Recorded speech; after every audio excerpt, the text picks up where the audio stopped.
ஒரு லேடி கிட்ட கொடுத்து இது பார்த்து சொல்லி சாப்பாடுலாம் கரெக்டான டைமுக்கு போடுன்னு சொல்லி கொடுத்துட்டு போறாரு.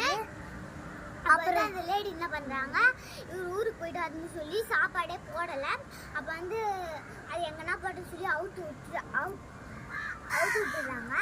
அப்ப வந்து என்ன ஆகுது, அது வந்து இது ஒரு ரோட்டோரத்துல நிறைய குப்பை வண்டியில குப்பை போட்டு வச்சுக்குவாங்கல்ல, அதுல போய் இது பிளாஸ்டிக் கவரு பிளாஸ்டிக் பாட்டில்லாம் இருக்கும்ல, அது வந்து சாப்பிட்டு வீட்டுக்கு வந்து கட்டி போட்டுறாங்க அவங்க. அடுத்தது வந்து என்ன ஆகுது, வயிறு ரொம்ப வலிக்காமல் நைட்டில் கத்திட்டே இருக்கு. அப்போ என்ன பண்ணுறாங்க, அவங்க வந்து இது கொம்பை எடுத்து அடிக்கிறாங்க. அப்போ வந்து பெரிய காயமாக விட்டது. பேண்டேஜ் போய் என்ன பண்ணி பார்த்தாங்க, அந்த காயம் போகவே இல்லை. அது ஒரு பேண்டேஜ் போட்டு ஒட்டி அதே கலரில் பெயிண்ட்லாம் அடிச்சிட்டாங்க.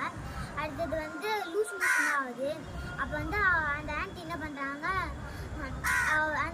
அவர் வந்து வந்துடுறாரு. எப்படி பார்த்துக்கிட்டீங்கன்னு கேட்டேன். நல்லா பார்த்துக்கிட்டா. அடுத்தது வந்து நம்ம இந்த மாதிரிலாம் பண்ணக்கூடாது. நம்ம வந்து இப்போ பாருங்க, ஒரு கவர் இருக்குன்னா அந்த கவருக்குள்ளே அந்த நிறைய கவர் போட்டு வச்சு முடிச்சு போட்டு எல்லாமே கரெக்டாக பண்ணி தான் நம்ம வந்து டஸ்ட்பினில் போடணும். அதை விட்டு ஒரு கவர் பிச்சு போடுறது, இந்த மாதிரி போடுறது, வாட்டர் பாட்டில் இதுலாம் பிச்சு போடுறது. வாட்டர் பாட்டில்னா இது பிளாஸ்டிக் போடக்கூடாது. பிளாஸ்டிக் போட்டால் தான் வந்து சாப்பிட்றது விஷயம். பாய் ஃப்ரெண்ட்ஸ், இந்த வீடியோ உங்களுக்கு பிடிச்சிருந்தா நீங்களும் இந்த மாதிரி இனிமேல் பண்ணாதீங்க. பார்த்து ஆபத்தை வச்சுக்கோங்க வீட்டில் அனிமல்ஸை. பாய் ஃப்ரெண்ட்ஸ், பத்திரமா பார்த்துக்கோங்க, எங்கே கேட்டுருக்காதீங்க. பாய் ஃப்ரெண்ட்ஸ், பிடிச்சிருந்தா நீங்கன்னா நல்லா பார்த்துக்கோங்க. பிடிச்சிருந்தா லைக் பண்ணுங்கள், கமெண்ட் பண்ணுங்கள், பெல் ஐக்கான் டச் பண்ணுங்கள், சப்ஸ்கிரைப் பண்ணுங்கள். Bye friends.